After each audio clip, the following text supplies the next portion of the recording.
Welcome, foolish mortals, to another episode of the HitchHiking Host Show. I am your host, your ghost host, West Troop, and I am back this week with another episode. Well, what's going down in the Disney parks, you ask? We're about to find out, because we're going to talk about the trending topics at Walt Disney World. Let's hit it.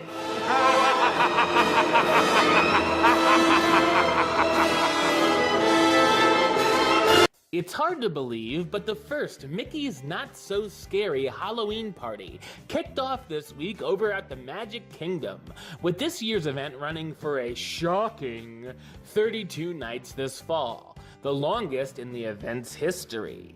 This year's event includes some new character meet and greets, including the debut of Moana in Adventureland, as well as some extra trick-or-treat spots as well. Now, here are some important notes if you are heading out to Mickey's Not-So-Scary Halloween Party. Mickey's Boo to You Halloween Parade will begin later than normal at 9:15 and 11:15 p.m. There will be one presentation of the Happy Hallowishes fireworks at 10:15 p.m. The Hocus Pocus Villain Spectacular will be performed 3 times during each night during the August and September party dates, 8:15, 10:45, and midnight. And then for the remaining party dates, there will be 4 show times for the Hocus Pocus show at 7:40, 8:35, 10:45, and midnight. We've talked about the Mickey's Not-So-Scary Halloween Party on the show many times in the past. Every time around this year, we sort of bring it up, as it is a big deal over at the Magic Kingdom. As you know, it is an extra pay event, so if you have your regular park ticket, you gotta buy an extra ticket for this too, for the event. Just say you want one for the Mickey's Not-So-Scary Halloween Party. And they are different prices. It's more expensive as you get closer to Halloween, so if you live in Florida, go closer to now. Go soon, and you'll get in for a little bit cheaper at least. So is it worth it? I definitely think so. I really enjoy the Boo to You parade. I enjoy the Happy Hallowishes fireworks. They're definitely cool to see. I haven't seen the Hocus Pocus show in person, but I've seen it on YouTube. It looks fine. If you're a huge Hocus Pocus fan, obviously you'll be right front and center for that show.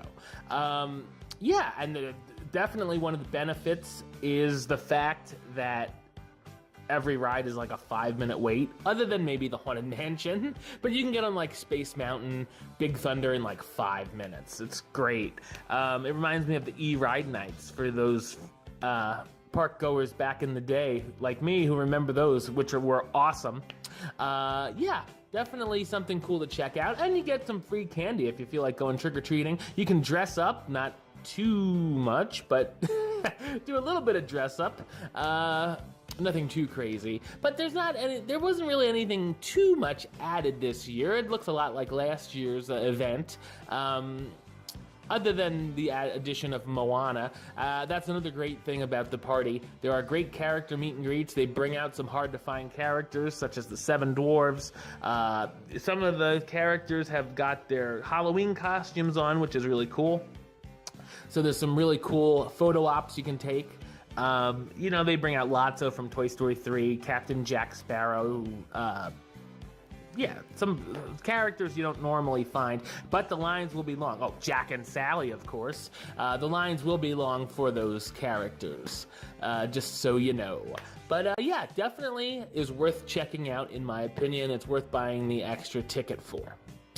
And we're going to fly over to Disney's Animal Kingdom. We're going to park hop over there because beginning this week, all guests who arrive at the park opening at Disney's Animal Kingdom looking to be the first to enter Pandora, the world of Avatar, You'll be required to enter and exit the land via the main Discovery Island bridge next to the Tiffin's restaurant only.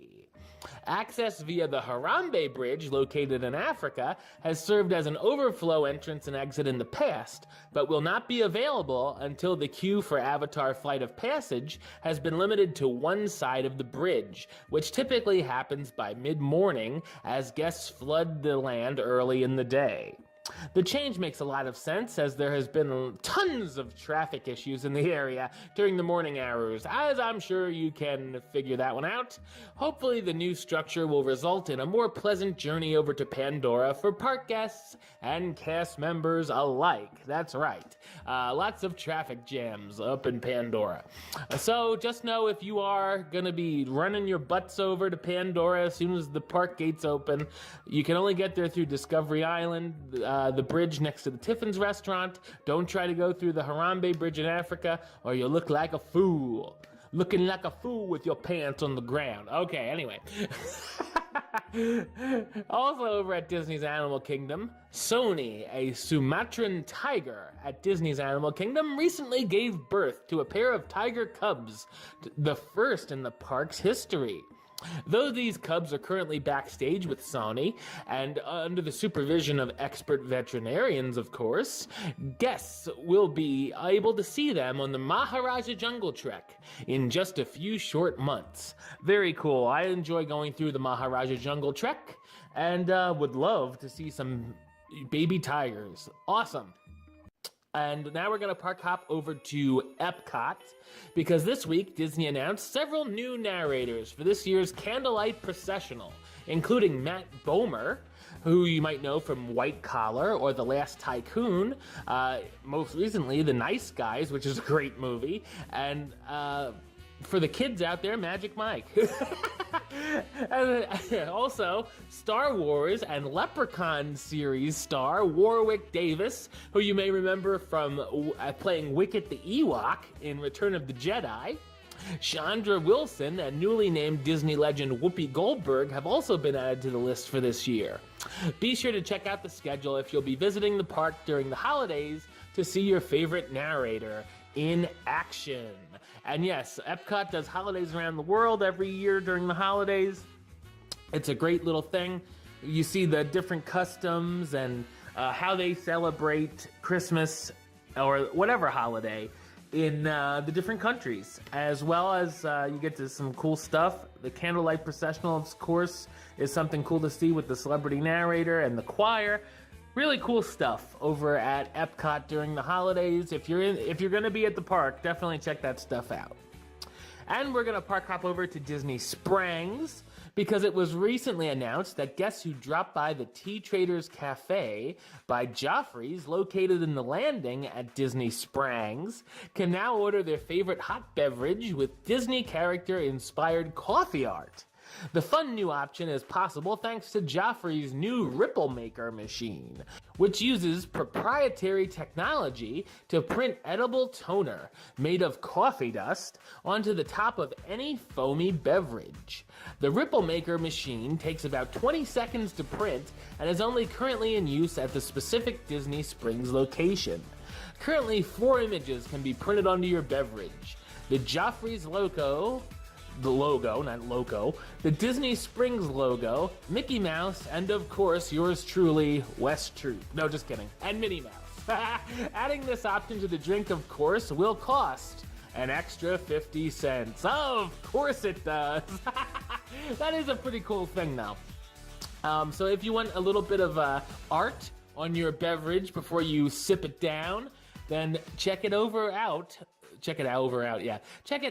over at the Tea Traders Cafe by Joffrey's.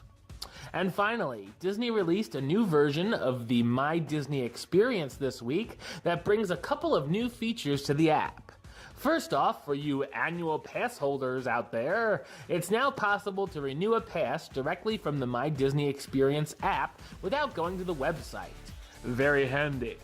In addition, guests using the Disney Dining Plan can now see remaining entitlements directly in the app, which should make it easier for guests to keep track of their remaining Dining Plan meals and snacks. So I guess if you don't like looking at the receipt and going, oh, I have, 12 snacks left, now you can just check your app and it'll say you have 12 snacks left. So it's a little more handy stuff going on for the My Disney Experience app. All right, well, that's the show. I'll be back with another episode next week, as well as another Hitchhiking Host Show 101, where we talk about the history of a certain Disney Parks attraction. But until then, don't forget to subscribe right here on YouTube, youtube.com/HitchHostShow. Like the show on Facebook, facebook.com/HitchHostShow. Follow on the Twitter @HitchHostShow. And if you want to listen to the show, or you are listening to the show, do so over on Podbean, hitchhostshow.podbean.com, or search under West Troop or the Hitchhiking Host Show on Stitcher or iTunes. Until next time, don't forget to... Hurry back for the next episode. See ya.